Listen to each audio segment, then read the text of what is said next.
এবারের বিপিএল এর সবচেয়ে হট টপিক কি? ইয়েশা সাগর, গুলিস্তানের হেলমেট, চিটাগং কিংসের মালিকের সন্তুষ্টি ইস্যু, নাকি ক্রিকেটারদের ম্যাচ বয়কট কাণ্ড? সে যাই হোক, বিপিএল যে জমে ক্ষীর তা বোঝাই যাচ্ছে।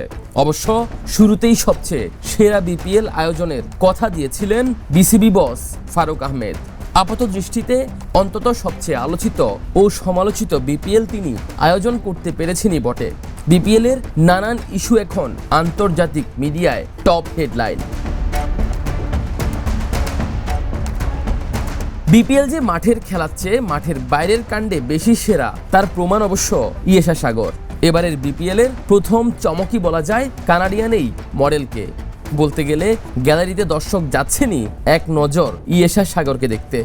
এই পাঞ্জাবি বংশোদ্ভূত হোস্টের সৌন্দর্যে বুঁদ হয়ে আছেন এদেশীয় লাখো তরুণ। এই তরুণীর জাদুতে চিটাগং কিংসের ফ্যান ফলোয়ার সংখ্যাও বেড়েছে হু করে। তবে সেই জাদুকে অবশ্য অচল করে দিয়েছেন কিংস মালিক সামির কাদের চৌধুরী। পারভেজ হোসেন ইমনকে কোনো প্রকার পারিশ্রমিকই দেননি তিনি। তবে তার কারণ হিসেবে অবশ্য ব্যক্তিগত সন্তুষ্টি অর্জনের কথা বলেছেন সামির। অবশ্য বাংলাদেশি ক্রিকেট পাগল সমর্থকরা এতদিন ম্যাচ হারলেই একটা দাবি করে বসতেন বিসিবির প্রতি। ম্যাচ জিতলে যেমন বোনাস দেয়া হয় ক্রিকেটারদের, তেমনি হারলে জরিমানা করার মতো শাস্তি চান তারা। যদিও সেটা শুধুই সমর্থকদের আবেগেই সীমাবদ্ধ ছিল এতদিন। তবে সামির কাদের চৌধুরী যেন বিপিএলে সেটা করেই দেখালেন। চিটাগং কিংসের মালিক জানিয়েছেন তার টাকা গাছে ধরে না এবং ইমনকে টাকা দেওয়ার আগে তার কিছুটা আত্মতৃপ্তিও দরকার।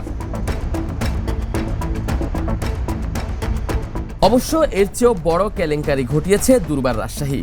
কোনো টাকা না পাওয়ায় 15 জানুয়ারি অনুশীলন বয়কট করেছিলেন ফ্র্যাঞ্চাইজিটির ক্রিকেটাররা। এরপর অবশ্য বিসিবির হস্তক্ষেপে ম্যাচ খেলেছেন তারা। তবে বিপিএল এর জন্মই যেন হয়েছে হাসি তামাশা আর সমালোচনায় শ্রেষ্ঠত্ব দেখানোর জন্য। এবার সকল নিয়মকানুন ভেঙে বিদেশি ক্রিকেটার ছাড়াই মাঠে নেমেছে দলটি। জানা যায় বাকি পারিশ্রমিক না পাওয়ায় ম্যাচ বয়কট করেছিলেন বিদেশিরা। তবে স্বস্তির খবর ছিল একই দিন রাজশাহীর দেশি ক্রিকেটাররা আরও 25% চেক হাতে পেয়েছেন। তারা সোশ্যাল মিডিয়ায়ও চেক সহ ছবি শেয়ার করেছেন।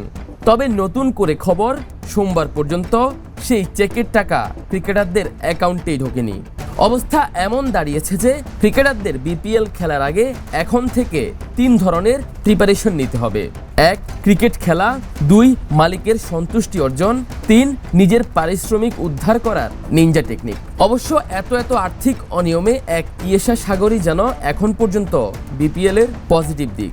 ভয়ও কম নেই ইয়েশা ভক্তদের। তাদের প্রশ্ন, ইয়েশা সাগর ঠিকঠাক পারিশ্রমিক পাচ্ছেন তো? আফতাব শুভ, দ্য নিউজ।